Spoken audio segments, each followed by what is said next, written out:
नमस्कार, आप हैं IBN7 के साथ। आइए शुरुआत करते हैं ताबड़तोड़ खबरों का सिलसिला सुपरफास्ट न्यूज में।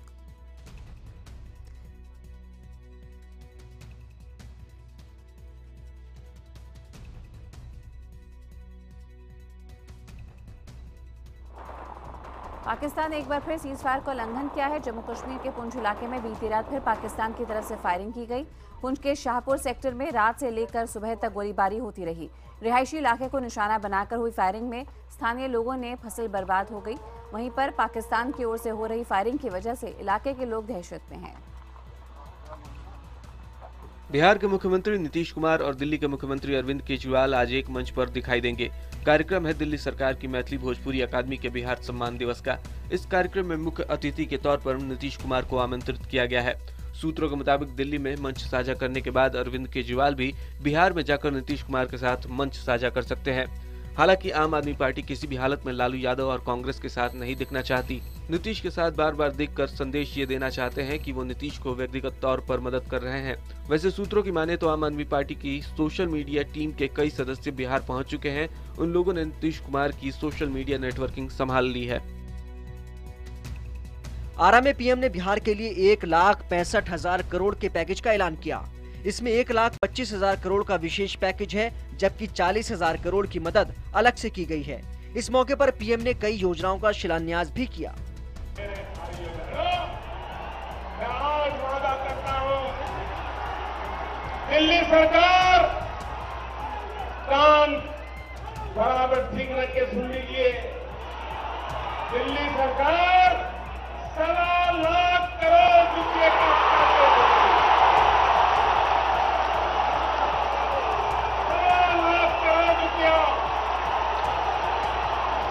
बिहार का भाग्य बदलने के लिए 1.25 लाख करोड़ रुपया। बिहार के मुख्यमंत्री नीतीश कुमार ने पीएम मोदी पर पलटवार किया है। उन्होंने कहा कि जिस तरह से पीएम ने बिहार को विशेष पैकेज देने का ऐलान किया वह ऐसा था जैसे वो बिहार की बोली लगा रहे हों। सीएम नीतीश ने कहा है कि उन्हें समझ नहीं आता कि पीएम तथ्य कहां से लाते हैं। नीतीश ने कहा है कि बिहार ने हर फ्रंट पर विकास किया है, लेकिन वो पीएम को दिखता नहीं। नीतीश बोले कि राज्य सरकार ने अपना पैसा पूरा खर्च किया, लेकिन जो पैसा खर्च नहीं हुआ वो केंद्र के कोटे का है। एक बार फिर नीतीश ने कहा है कि बिहार को विशेष राज्य का दर्जा मिलना चाहिए ताकि यहाँ निवेश बढ़ सके। 1.25 लाख करोड़ के पैकेज पर उन्होंने कहा है कि मोदी जी ने ऐलान तो बहुत से कर दिए, लेकिन ये साफ नहीं किया कि ये काम कब तक होंगे। बिहार विधानसभा चुनाव में जेडीयू और आरजेडी में हुए सीट समझौते को लेकर घमासान शुरू हो गया है। अरेरिया के आरजेडी सांसद तस्लीमुद्दीन ने इस सीट बंटवारे पर अपनी नाराजगी जाहिर की है। उन्होंने कहा कि आरजेडी को 145 सीटें मिलनी चाहिए थी और पार्टी को सीमांचल और कोसी की सभी सीटों पर चुनाव लड़ना चाहिए। अगर ऐसा नहीं होता तो वह हंगामा और आंदोलन करेंगे। विधानसभा की 243 सीटों में आरजेडी और जेडीयू ने 100 सीटें बांटी है। 2 दिन के लिए अमेठी के दौरे पर गए राहुल गांधी ने स्थानीय किसानों के साथ चौपाल की। चौपाल में प्रधानमंत्री नरेंद्र मोदी पर निशाना साधते हुए उन्होंने कहा कि वो देश की जनता को तो गुमराह कर ही रहे हैं, मोदी विदेशों में जाकर भी लोगों को गुमराह करने का काम कर रहे हैं। भूमि अधिग्रहण बिल पर राहुल गांधी ने कहा कि कांग्रेस इसका विरोध संसद से लेकर सड़क तक करेगी। मोदी पर झूठे वायदे करने का आरोप लगाते हुए कहा कि उनमें कोई दम नहीं है। चुनाव के दौरान पैकेज देने की बात करते हैं, यूपी में भी ऐसे वादे करेंगे। सेना के जवान अनशन पर हैं, उनके लिए पैसा नहीं है, पर चुनावी घोषणा के लिए पैसा आ जाता है। और कांग्रेस उपाध्यक्ष राहुल गांधी के अमेठी दौरे का आज दूसरा दिन है। मंगलवार को वो अचानक एक दुकान पर रुक गए और चाय पीने लगे और चाय पीते पीते उन्होंने वहां मौजूद लोगों से बातचीत की। उसके बाद राहुल का काफिला मुशीगंज गेस्ट हाउस के लिए रवाना हो गया, लेकिन मुसाफिर खाने के निजामुद्दीनपुर पहुंचते ही अचानक फिर से राहुल ने गाड़ी रुकवाई। वहां मौजूद एक चाय की दुकान में चले गए और लोगों के बीच बैठकर उनका हाल चाल पूछा और चाय पी। दहेज आरोप में फंसी सुखविंदर कौर और राधे मां से मुंबई पुलिस आज पूछताछ करेगी। ये पूछताछ सुबह 11 से दोपहर 1 बजे के बीच हो सकती है। राधे मां को बॉम्बे हाईकोर्ट से गिरफ्तारी पर अग्रिम राहत 27 अगस्त तक मिली हुई है, लेकिन उन्हें इस दौरान हर बुधवार को कांदिवली पुलिस स्टेशन में हाजिरी देनी है। 32 साल की एक महिला ने सुखविंदर कौर और राधे मां पर दहेज उत्पीड़न का मामला दर्ज कराया है। उसका कहना है कि राधे मां के उकसाने पर उसके ससुराल वाले प्रताड़ित कर रहे हैं। देर रात पुणे के FTII संस्थान में पुलिस के आने से हंगामा मच गया। पुलिस ने सरकारी काम में बाधा डालने के आरोप में 5 छात्रों को गिरफ्तार कर लिया, जबकि 17 के खिलाफ पुलिस ने FIR दर्ज की है।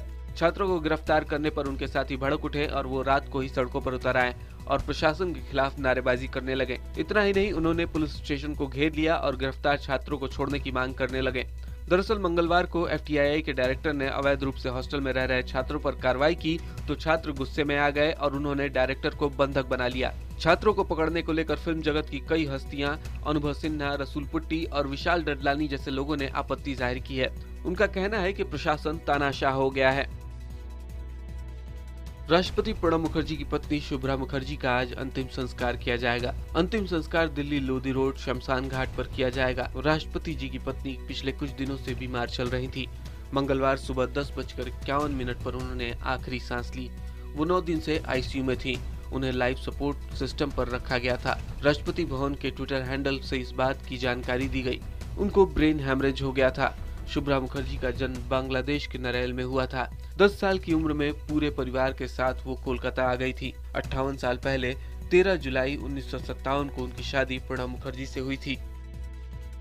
राष्ट्रपति प्रणब मुखर्जी के पत्नी के अंतिम संस्कार में शामिल होने के लिए बांग्लादेश की PM शेख हसीना आज दिल्ली पहुंच रही हैं। देर रात बंगाल की CM ममता बनर्जी राष्ट्रपति भवन पहुंची और राष्ट्रपति की पत्नी को श्रद्धांजलि दी। इससे पहले मंगलवार शाम को PM नरेंद्र मोदी और कांग्रेस अध्यक्ष सोनिया गांधी और पूर्व प्रधानमंत्री मनमोहन सिंह समेत सैकड़ों राजनेताओं ने राष्ट्रपति भवन जाकर शुभ्रा मुखर्जी को आखिरी विदाई दी। लोधी रोड शमशान घाट पर आज होने वाले प्रणब मुखर्जी की पत्नी के अंतिम संस्कार को लेकर होने वाले VVIP मूवमेंट के मद्देनजर दिल्ली ट्रैफिक पुलिस ने ट्रैफिक रूट में बदलाव किए हैं। ट्रैफिक पुलिस ने लाला लाजपत राय मार्ग से मूलचंद फ्लाईओवर और लोधी रोड तक के रास्ते पर सुबह 8 बजे से 11 बजे तक न जाने की अपील की है। ट्रैफिक पुलिस ने लोगों को दक्षिणी दिल्ली से सेंट्रल दिल्ली जाने के लिए अरविंदो मार्ग, भीष्म पितामह मार्ग, मथुरा रोड और रिंग रोड इस्तेमाल करने की सलाह दी है। मुंबई सहित कई बड़े शहरों में प्याज 80 रुपए प्रति किलो की दर से बिक रहा है। प्याज की आवक में आई भारी गिरावट की वजह से प्याज की कीमतें अचानक बढ़ गई हैं। सरकार प्याज की कीमतों पर अंकुश लगाने के लिए कई कदम उठा रही है, लेकिन बावजूद इसके बाजार में आपूर्ति कम होने से कीमतें कम होने का नाम नहीं ले रही। प्याज की कीमतों के बढ़ने के साथ ही जमाखोरी का खतरा भी बढ़ गया है। वहीं महंगी हो रही सब्जियों के बीच आसमान छू रही प्याज की कीमतों ने आम आदमी की मुश्किलें और बढ़ा दी हैं। हमारे घर का खर्चा डबल बढ़ गया है, इसलिए प्याज हमने आधा खाना छोड़ दिया, आधी चीजें हम बिना प्याज की बना रहे हैं। लखनऊ में भी प्याज की कीमतें आसमान छू रही हैं। यहाँ प्याज 60 रुपए किलो तक बिक रही है। प्याज की कीमतों में आई इस उछाल के पीछे बड़ी वजह प्याज की आवक में कमी बताई जा रही है। एशिया में प्याज की सबसे बड़ी मंडी लासलगांव में प्याज 45 रुपए प्रति किलो बिक रहा है। इसी लासलगांव से प्याज देश के कई राज्यों में सप्लाई की जाती है। पिछले 15 दिनों से प्याज की आवक में बड़े पैमाने पर गिरावट आई है।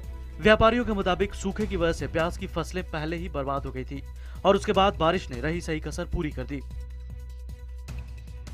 श्रीनगर में प्याज की कीमत 60 रुपए प्रति किलो तक पहुंच गई है। सब्जी बेच रहे दुकानदारों के मुताबिक प्याज थोक मंडी में ही 55 से 57 रुपए प्रति किलो की दर से मिल रही है, जिसके चलते खुदरा में आम आदमी तक प्याज 60 रुपए प्रति किलो मिल पा रही है। वहीं प्याज विक्रेताओं का कहना है कि अगर कुछ और दिनों तक ऐसे ही हालात रहे तो आने वाले दिनों में प्याज की कीमत और भी बढ़ सकती है।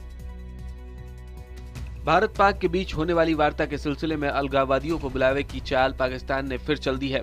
पाकिस्तान हाई कमीशन ने 23 अगस्त को अलगाववादी नेता मीरवाइज उमर फारूक को बातचीत के लिए दिल्ली बुलाया है।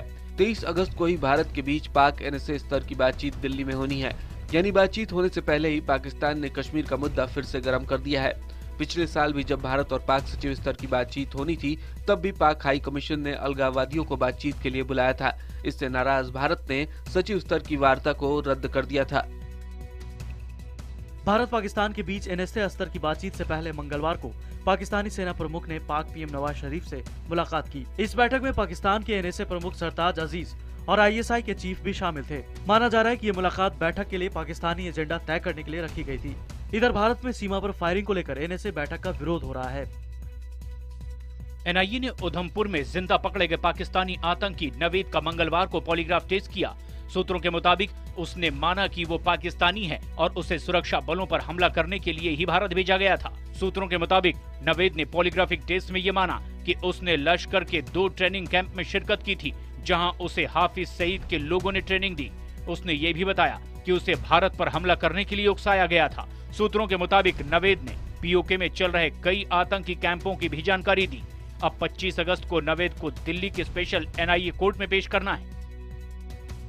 उधमपुर में पकड़े गए पाकिस्तानी आतंकी नवेद से पूछताछ के बाद एनआईए ने उसके 2 साथी आतंकियों का स्केच जारी किया है। ये दोनों आतंकी नवेद के साथी पाकिस्तान से भारत में दाखिल हुए थे।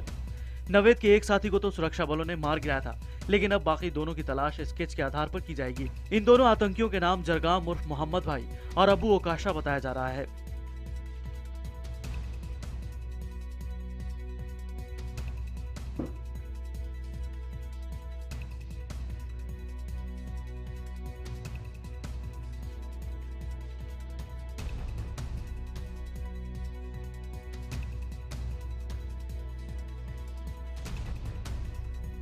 गुजरात में पाटीदार समुदाय को ओबीसी के तहत आरक्षण देने की मांग को लेकर चल रहे आंदोलन के बीच आरक्षण समर्थक और सरकार के बीच ठन गई है।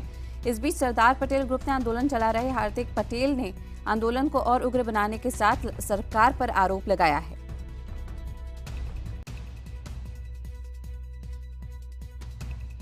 हिमाचल प्रदेश के कुल्लू में हुए मणिकरण गुरुद्वारे हादसे में बचाव और राहत का काम जारी है। सेना और एनडीआरएफ के जवान मलबा हटाने में लगे हुए हैं। चट्टाने गिरने से मणिकरण गुरुद्वारे को काफी नुकसान हुआ है। इस हादसे में 10 लोगों की मौत हो गई है, जबकि 11 जख्मी हैं। कांग्रेस अध्यक्ष सोनिया गांधी ने हिमाचल सरकार से तुरंत मदद करने को कहा है। कानपुर में 3 दिनों से बिजली न आने से मंगलवार शाम को लोगों का गुस्सा फूट पड़ा। उन्होंने इलाके में बिजली स्टेशन में जमकर तोड़फोड़ की। लोगों का गुस्सा देख वहां मौजूद बिजली कर्मी भाग खड़े हुए। लोगों में इतना गुस्सा था कि बिजली के कई सामान अपने साथ ले गए। लोगों का कहना था कि 3 दिन से बिजली न आने से लोग पानी के लिए भी तरस गए हैं। मौके पर पहुंचकर पुलिस ने हंगामे को शांत किया। यूपी के आगरा में एक युवक की पीट कर हत्या कर दी गई। ये मामला टीपी नगर इलाके का है। बताया जा रहा है कि मृतक रितेश यादव को किसी ने फोन कर कहा कि तुम्हारी दुकान में चोरी हो गई। जब वो पहुंचा तो कुछ लोग घात लगाए बैठे थे और लाठी डंडों से हमला कर दिया, जिसमें उसकी मौके पर ही मौत हो गई। पुलिस ने कुछ लोगों के खिलाफ मामला दर्ज किया। मध्य प्रदेश के मुरैना जिले में एक महिला के साथ गैंगरेप का मामला सामने आया। बताया जा रहा है कि महिला के पति ने अपने दोस्तों के साथ मिलकर उसके साथ बलात्कार किया। जब महिला ने इन लोगों का विरोध किया तो उस पर मिट्टी का तेल डालकर जिंदा जला दिया। महिला को गंभीर हालत में इलाज के लिए अस्पताल में भर्ती कराया गया। पुलिस ने महिला के पति और दोस्तों के खिलाफ शिकायत दर्ज की है। झारखंड के नक्सल प्रभावित खूंटी जिले में मंगलवार को नक्सलियों और सुरक्षा बलों के बीच हुई मुठभेड़ में रांची के एसएसपी प्रभात कुमार और उनका बॉडीगार्ड घायल हो गया, जबकि एसएसपी का ड्राइवर शहीद हो गया। मुठभेड़ में नक्सलियों का एक सब जोनल कमांडर भी मारा गया है, जिसके पास से AK-47 बरामद हुई है। शहीद हुए जवान के परिजनों को तत्काल 10 लाख रुपए की राशि देने का राज्य सरकार ने ऐलान किया है। यूपी के सरकारी स्कूलों की हालत सुधारने पर इलाहाबाद हाईकोर्ट ने अहम टिप्पणी की है। सरकारी स्कूलों में टीचरों की गुणवत्ता को लेकर एक सुनवाई के दौरान हाईकोर्ट ने कहा है कि अगर सरकारी अधिकारियों और नेताओं के बच्चे सरकारी स्कूल में पढ़ें तो इससे स्कूलों की गुणवत्ता अपने आप सुधर जाएगी। इस मामले में हाईकोर्ट ने 2 हफ्ते में सरकार से हलफनामा देने को कहा है। दरअसल राज्य के सरकारी स्कूलों में पढ़ाई की गिरावट को लेकर हाईकोर्ट में एक जनहित याचिका डाली गई थी। मुंबई पुलिस ने सीएम ऑफिस के निर्देश पर अमेरिकी महिला के सामने अश्लील हरकत करने वाले शख्स के खिलाफ केस दर्ज कर लिया है। महिला ने आरोपी की फोटो ट्वीट की थी, जो सोशल मीडिया पर वायरल हो गई। अमेरिकी महिला के मुताबिक सुबह गेटवे ऑफ इंडिया के पास मॉर्निंग वॉक के दौरान पहले तो लड़के ने अश्लील इशारे किए, फिर उनके सामने मास्टरबेट किया। महिला ने सोशल मीडिया पर जबरदस्त समर्थन मिलने पर लोगों को धन्यवाद किया है। कोलंबो में टीम इंडिया ने दूसरे टेस्ट मैच से पहले मंगलवार को जमकर अभ्यास किया। पहले टेस्ट मैच में चोट के कारण नहीं खेल पाने वाले मुरली विजय पूरी तरह से फिट हो गए। टीम इंडिया रविवार को कोलंबो पहुंचने के बाद और सोमवार को बारिश के कारण अभ्यास नहीं कर पाई थी। न्यूजीलैंड और दक्षिण अफ्रीका के बीच पहला वनडे मैच बुधवार को सेंचुरियन में खेला जाएगा। इससे पहले 2 मैचों की T20 और सीरीज और 1-1 से बराबरी पर खत्म हुई। थाईलैंड की राजधानी बैंकॉक में एक बार फिर से बम धमाका हुआ। बता दें कि कल भी यहां ब्रह्मा मंदिर के पास बम ब्लास्ट हुआ, जिसमें 27 लोगों की मौत हो गई और 100 से ज्यादा लोग घायल हुए।